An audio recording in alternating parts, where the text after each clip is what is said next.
Hello प्यारे बच्चों। आज हम आए हैं हनी बी की स्टोरी के साथ। मधुमक्खियों की कहानी।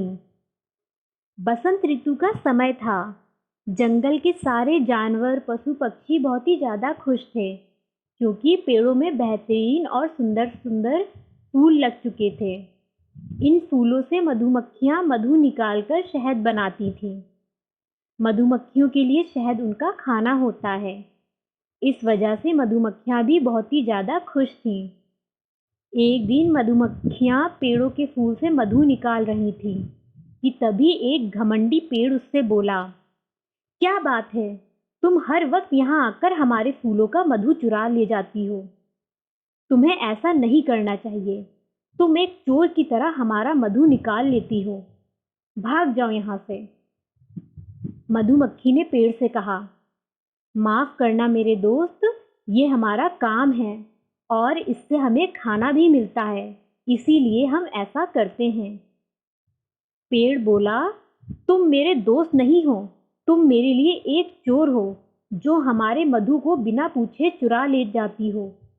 आज से तुम कभी भी मुझ पर लगे हुए फूलों का मधु नहीं निकाल पाओगी। और ये कहकर पेड़ ने मधुमक्खी को भगा दिया।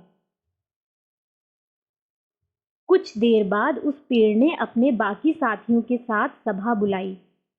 उस सभा में जंगल के सारे पेड़ वहां मौजूद थे।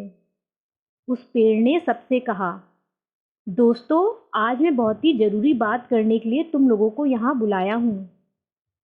दूसरे पेड़ ने उससे कहा, अच्छा, अगर ऐसी बात है तो हमें जल्दी बताओ।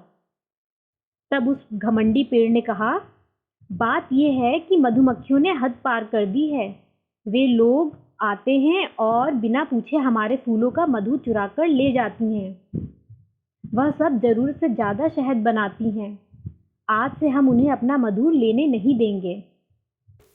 उस पेड़ की बात पर बाकी सारे पेड़ भी सहमत थे। उन्होंने भी मधुमक्खियों को अपने फूलों का मधु देने से मना कर दिया। अगले दिन जब मधुमक्खियों का झुंड जंगल में आया और जैसे ही वह फूलों के ऊपर बैठने लगा, तब पेड़ों ने खुद को जोर से हिलाया। इसके बाद सारी मधुमक्खियां उड़ गईं। वे सब वापस से फूलों के ऊपर बैठने लगीं, लेकिन फिर से पेड़ों ने खुद को जोर से हिलाया। सब पेड़ों ने उनसे मिलकर कहा, चली जाओ तुम सब यहाँ से और यहाँ मत आना। हमने निर्णय लिया है कि हम तुम्हें अपना मधु नहीं लेने देंगे। चली जाओ यहाँ से। ये सब बातें सुनकर वे सारी मधुमक्खियाँ अपने छत्ते पर वापस लौट आईं। सबने मिलकर अपनी रानी मधुमक्खी से इस परेशानी के बारे में बात की। सबने रानी मधुमक्खी से कहा, रानी, जंगल के सारे पेड़ों ने निर्णय लिया है कि वे अब हमें अपने फूलों का मधु नहीं लेने देंगे। ऐसे में हम सब भूखे मर जाएंगे। अब आप ही बताएं कि हम क्या करें। यह सब सुनकर रानी मधुमक्खी बहुत ही ज़्यादा चिंतित थी। कुछ देर विचार करने के बाद उन्होंने सबसे कहा, हम इस जंगल को छोड़कर दूसरी जगह जाएंगे जहां हमें मधु आसानी से मिल सके। रानी के इस आदेश के बाद सारी मधुमक्खियां जंगल छोड़कर चली गईं। मधुमक्खियों को जंगल छोड़कर जाता देख सब पेड़ बहुत खुश थे। अब वह जंगल बिना मधुमक्खियों के था। जंगल में कोई भी मधुमक्खी नहीं बची थी।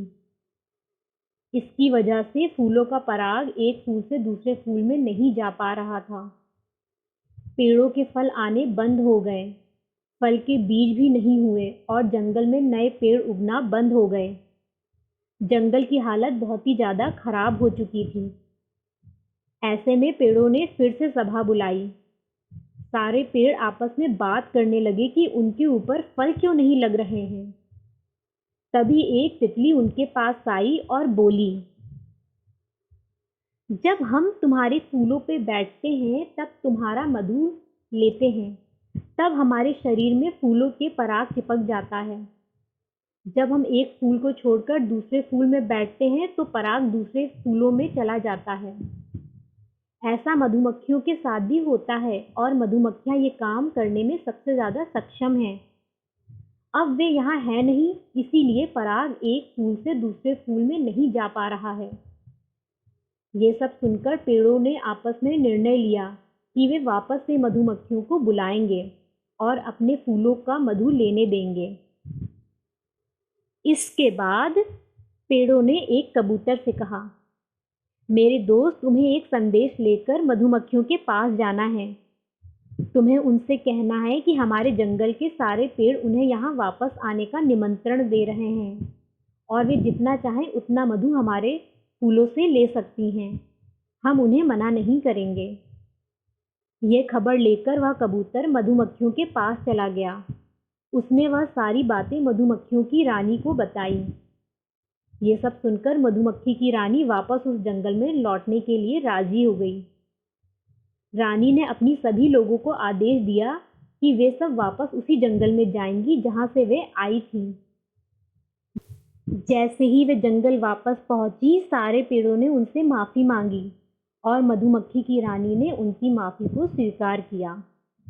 अब वे सारी मधुमक्खी पेड़ों के फूलों से मधु ले सकती थीं, जिसके चलते पेड़ों में फल लगना चालू हो गए और वापस से बीज भी होने लगे। इससे जंगल में नए पेड़ फिर से उगने लगे। इस कहानी से हमें ये सीख मिलती है कि हमें खुद पर ज़्यादा घमंड नहीं करना चाहिए और दूसरों की सहायता करनी चाहिए। जिस तरह से पेड़ को पता था कि मधुमक्खियों के लिए मधु उनका खाना होता है, लेकिन वे उन्हें अपना मधु देने से मना कर देते हैं, जिसकी वजह से उन्हें परेशानियों का सामना करना पड़ता है। इसीलिए हमें दूसरों के लिए अच्छा काम करना चाहिए और सबकी सहायता करनी चाहिए। धन्यवाद।